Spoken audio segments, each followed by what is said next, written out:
Welcome to WNL Sports Weekly. I'm Jeremy Franklin. Coming up on this week's show, we'll speak with swimming coach Gardner, women's basketball player Taylor Casey, and wrestler Rexx Hallyburton. But first, we mark a special milestone for our program. Take a look.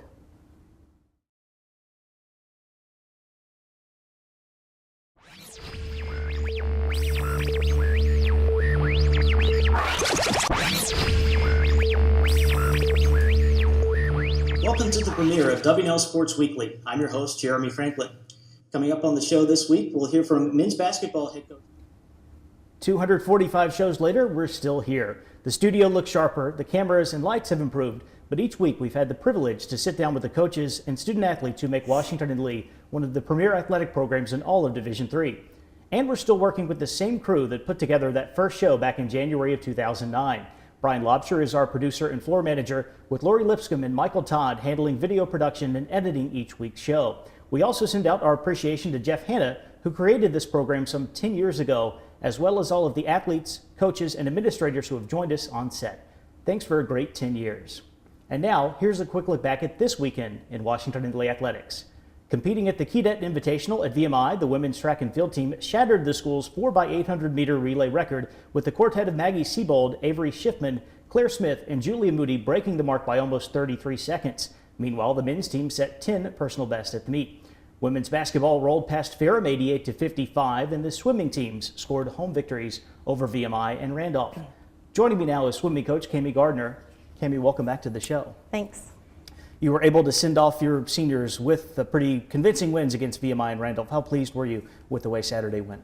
I was really excited with how Saturday went. I think the kids are swimming well. They're swimming smart races. We're showing that we can finish our races, and that's builds a lot of confidence going into the taper time and going into conference. I think, it's always bittersweet with regard to your seniors. A lot of the work that's been done this season, especially with leadership, falls on their shoulders. So we're excited to be at this point of the season where that becomes a little bit easier and they can relax and sort of enjoy the end of their career. But we're always sad to see them go.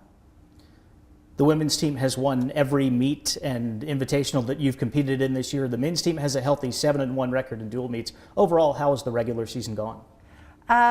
Again, we couldn't be happier with it. This is the second time, I think, in my tenure here that the women have been undefeated. And whenever we go up, it really depends on the Carnegie Mellon meet. They're a top 10 program as well. And so when we go head to head, it's always really exciting to see how that season's going to go. But again, I think the kids have put in the work. They've put in the time to develop the team as a whole and themselves as individuals. And I'm really excited about where we are right now. You go to St. Mary's on February 2nd, but outside of that, it's all training between now and the ODAC Championship, which is about 3 weeks away. What are the team's objectives as you prepare for the postseason? To really focus on the small things. We're coming down in yardage, we're coming down in our weights and our dry lands, so they're getting a little more rest. But it's really important that they take that rest into the entire day. So we don't want them overexerting themselves outside, playing basketball or doing anything like that. So we really focus on keeping the rest in the pool and making sure they're doing that outside the pool as well. Both the ODAC Championship and the NCAA meet will take place at the Greensboro Aquatic Center. How can the team's familiarity with the venue benefit WNL? I think it certainly is an advantage. We go there, we're very comfortable there. We're comfortable with the staff. They run a great meet.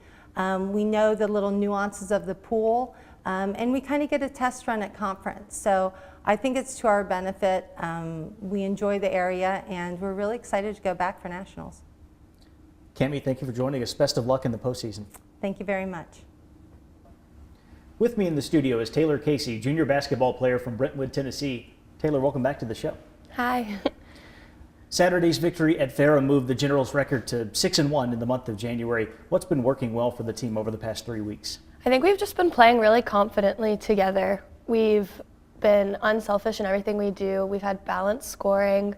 We've had a lot of girls step up and get a ton of rebounds or steals or assists. And it's just been really hard for teams to stop all of us when we're functioning so well together and so unselfishly. You're among the ODAC leaders in several categories, including scoring, three-point shooting, and free throw percentage. What has led to your success on the court this year? I'm not really sure. I think it might just be the team dynamic that we have this season. We're all so close, and we're all so happy to see each other successful. And the offense that our coaches have put in has just been a really good channel for us to set each other up to do well. And luckily this season, I've been the one that's gotten to take a lot of shots, and I've been hitting them because my teammates have just been really confident in my abilities to lead us in that way. WNL was selected 8th in the preseason ODAC coaches poll, so in that sense, the team has overachieved this year.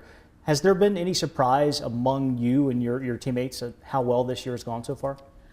Not in our program. We saw the pre-ranking as number 8, and we were all a little bit offended, I think. We knew that we were better than that, and we didn't think we deserved 8. But I'm kind of happy that it happened because as we've gone forward this season, we've mentioned it a ton and just go into every ODAC game thinking to prove them wrong because we don't think we deserve to be 8th in the first place. So we've kind of played with a little bit of a chip on our shoulder because of it. The Generals are playing well now, but the goal, of course, is to peak as you roll into the ODAC tournament at the end of February. What are the keys to playing your best basketball at the end of the season? I think we just need to continue what we've been doing, confidently attacking on offense, building each other up. We just have been playing so unselfishly, and everyone's been contributing in small ways that we recognize as a team. And then knowing that all these little steps leading up, that like this stretch that we've been playing really well, all of it is in an effort to win at the end of February. So having that in mind, just knowing that our season is going to culminate with the ODAC tournament and everything we do is building up to that point. Taylor, thank you for joining us. Good luck with the rest of the season. Thank you. I'm now joined by Rexx Hallyburton, junior wrestler from Bishop, Georgia. Rexx, welcome back to the show. Thanks for having me. Earlier this month, the Generals competed in the Bud Whitehill duels up at Lycoming. You went 2-3 against some great competition. How will that experience benefit the team? Yeah, I think there were some positive and negatives to the tournament, but it was all kind of like a learning experience. On the positive side, we hung in with a team like Springfield, who ended up taking 4th in a pretty deep field at this tournament, and we were winning going into the heavyweight match, and so that was kind of reassuring to us. And then on the negative side, but also learning, we gave up a lot of bonus points kind of over the course of the 5 duels we wrestled, and it kind of reinforced before we go into our conference duel season how important it is for our guys to be picking up pins, picking up majors, and then on the other side, not giving up a pin and not giving up a major, because a lot of those duels were 5-5 splits that came down to little additional bonus points here and there. You went 4-0 up at Lycoming. That was your first regular season action since early December. How pleased were you with the tournament on an individual level? I mean, I was very happy. It's kind of, over the last 3 years, there's definitely been some kind of injuries and stuff I've been dealing with, and kind of like getting back onto the mat and just getting my confidence back up has been huge. I've talked with Coach Shearer a lot, and kind of our mantra this year is like, it's not going to be perfect, it's just the next best thing. And so kind of, understanding sometimes you got to win ugly, but just being able to get out there and do it it's awesome. How have the Generals adjusted to life in an interim facility this year? It's been an adjustment. The really cool thing is the room we were in previously was just too small for the team we have now. We had more than 10 freshmen come in, and so we just needed more space. So in Doremus we have 2 full-size mats and a little bit extra on each side, and being able to drill like that is really nice. You had your first Centennial matches this past weekend canceled due to inclement weather, but you've got a lot more conference events coming up. What are the team's goals as you build toward the Centennial Conference Championship meet in February? I think we're in a really, really cool place this year in that, every single year our team goal is to win a conference championship. I don't know when the last time it's happened is. It's been a while, especially since we've been D3. And the really cool thing about this year is we actually have an opportunity to do it. If we have a healthy lineup and everyone is doing what they're supposed to be doing, we have a legitimate shot, and that's really exciting. And that's kind of, as we move forward through these last couple weeks, that's what's on top of everyone's mind. Rexx, thank you for joining us. Best of luck the rest of the year. Thanks for having me. Here's a look at the upcoming weekend. The track and field teams will compete in Roanoke's Finn Pincus Invitational. Wrestling heads to Maryland for Centennial Conference matches against McDaniel and Gettysburg. Women's basketball plays host to Shenandoah, while men's hoops will visit Emory and Henry. For the 10th anniversary edition of WNL Sports Weekly, I'm Jeremy Franklin. Thanks for watching.